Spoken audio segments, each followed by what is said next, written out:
तो इस वक्त की बड़ी खबर पहलगाम में हुए आतंकी हमले को लेकर, जहां पर एनआईए की जांच में कई बड़े खुलासे हुए हैं। खुलासा हुआ है कि 2 दिन पहले का ही प्लान आतंकवादियों ने बनाया था, जिसके लिए पहले से ही आतंकवादी बैसरन घाटी के इस पार्क में मौजूद थे। तो पहलगाम में हुए आतंकी हमले को लेकर एनआईए लगातार जांच कर रही है और जांच में कई सनसनीखेज खुलासे हो रहे हैं। बताया जा रहा है कि जिन मासूम हिंदू पर्यटकों को गोलियों से आतंकवादियों ने भून दिया, वो एक फूड स्टॉल पर पहले से ही बैठे हुए थे।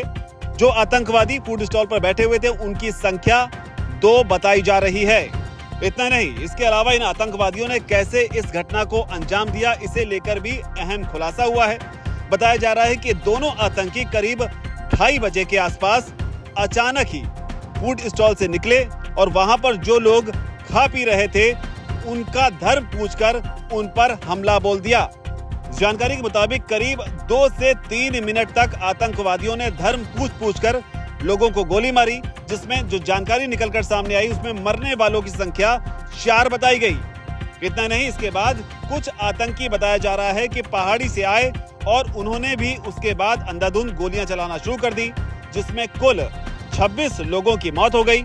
लेकिन इसी में बड़ी जानकारी यह है कि स्थानीय शख्स जिसका नाम आदिल था, जो कि घोड़ा चलाता था, उसने आतंकवादियों के खिलाफ मोर्चा संभाल लिया। लेकिन इस मोर्चे में आदिल को भी अपनी जान गंवानी पड़ी। लेकिन जो बड़ी जानकारी एनआईए की जांच में निकलकर सामने आई, उसमें बताया जा रहा है कि जो हमला 22 अप्रैल को हुआ, उसको दरअसल आतंकवादी 20 अप्रैल को ही अंजाम देना चाहते थे।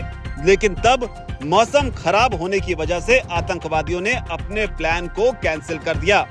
लेकिन 22 अप्रैल को जो कुछ हुआ, उसकी काफी जानकारी सामने आ चुकी है। लेकिन एनआईए की जांच में जो जानकारी सामने आई, उसमें बताया गया है कि हिंदुओं से पहले तो कलमा पढ़वाया गया और उसके बाद न सिर्फ कलमा पढ़वाया, बल्कि उनकी पैंट उतरवाकर यह भी चेक किया गया कि उनका खतना हुआ है या नहीं। यानी कि जानने की कोशिश की गई कि आखिर जिनको वो मार रहे हैं वो मुसलमान हैं या नहीं।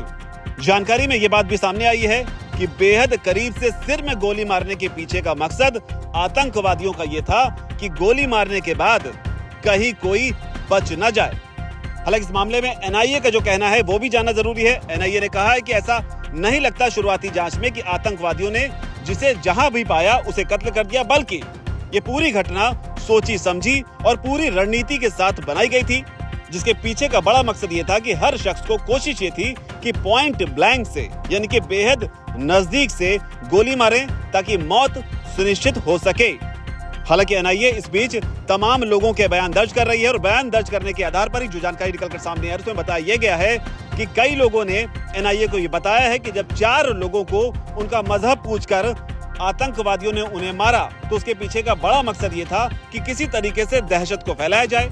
जानकारी ये भी है कि 2 लोगों ने जब 4 लोगों को मारा, उसके बाद जंगल से जो आतंकवादी निकल कर आए, उन्होंने ताबड़तोड़ फायरिंग शुरू कर दी, जिसके बाद मौत का भयानक तांडव हुआ। हालांकि जानकारी ये भी है कि आतंकवादियों ने अप्रैल के पहले वीक में ही पूरे इलाके की रेकी कर ली थी। लेकिन जो बड़ी बात है वो ये है कि एनआईए अब ये जानना चाहती है कि क्या स्थानीय लोगों ने पिछले कुछ दिनों में कोई भी ऐसी गतिविधि देखी थी जो कि संदिग्ध हो।